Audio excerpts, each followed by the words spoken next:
이제 법 파트에서 아직 이제 한 2개 정도 남아있네요. 법에서. 그래서 30년 거의 다 이제 법을 다 공부하고 있습니다. 여러분이 공부할 때 얼마나 힘든지 알 수 있어요. 그렇지만 이제 다 가죠. 어,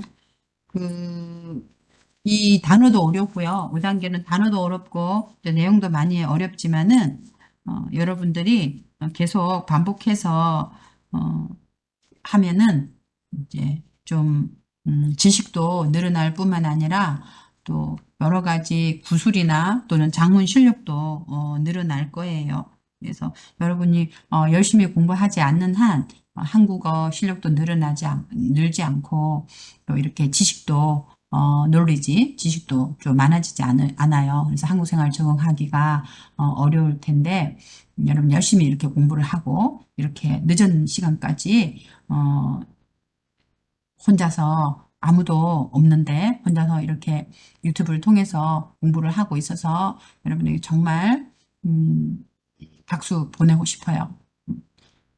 이 공부는 다른 사람이 시켜서 하는 것이 아니고 자기 스스로 공부를 하는 거죠. 그래서 제가 여러분한테 항상 이야기하듯이 저도 유튜브를 통해서 굉장히 많은 도움을 받고 공부를 했거든요. 그래서 여러분들도 여러분들에게 저도 그런 힘을 주고 싶어요. 그래서 여러분 최선을 다해서 항상 또 듣고 또 듣고 또 공부하고 또 공부하고 익숙해질 때까지 이 공부하는 자세가 중요합니다.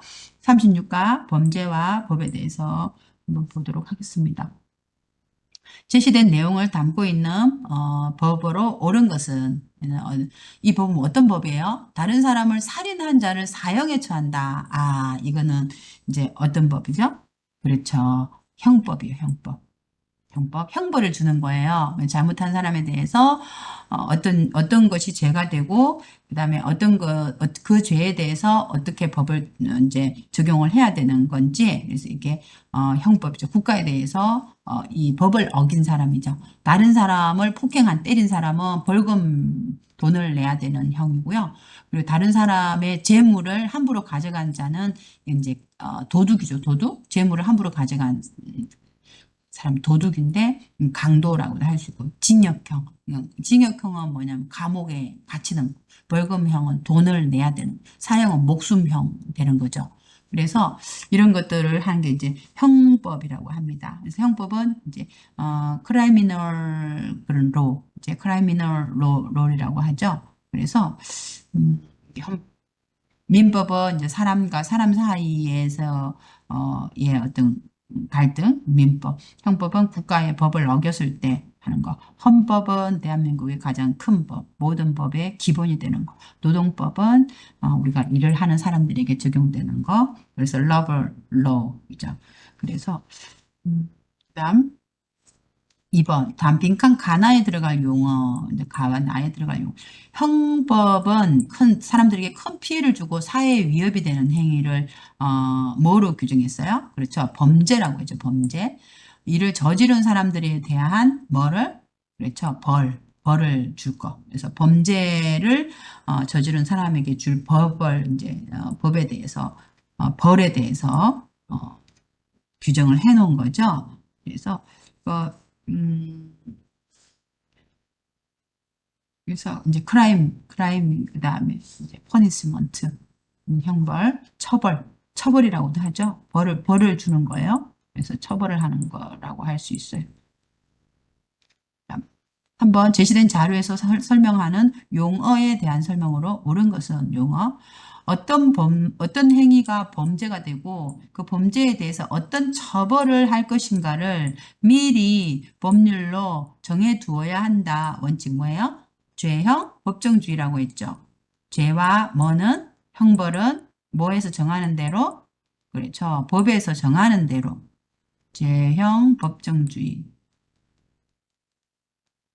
그래서 너무 죄는 조금 지었는데 벌을 너무 많이 준다든가 죄가 큰데 벌을 조금밖에 안 준다든가 어떤 게 죄고 어떤 게 형벌인지 이것을 정해두는 거예요. 어떤 행위가 범죄가 되고 그 범죄에 대해서 어떤 형벌을 줄 것인가를 미리 법률로 정해두어야 된다. 그래서 죄형법정주의인데 외국인에게 특별히 적용되는 원칙이다. 뭐 아니요, 모든 사람에게 국민에게 이제 적용되는 원칙. 개인 간이 아니고 국가의 법을 어긴 거야. 법을 어긴 거. 그래서 개인과 국가 간에 국가에서 이 법을 정해놨는데 이제 이걸 개인이 안 지킨 거죠. 그래서 개인 간의 사소한 문제는 아니죠. 그리고 법에 나와 있지 않더라도 법에 나와 있어야 돼요. 안 하면 안 돼요. 나쁜 행위라고 생각되는 일을 하면 벌을 받게 된다 아니고요. 처벌받을 수 있는 행위를 어디에? 법에 미리 정해 놓음으로써 사회 질서를 유지하는 역할을 한다. 그렇죠.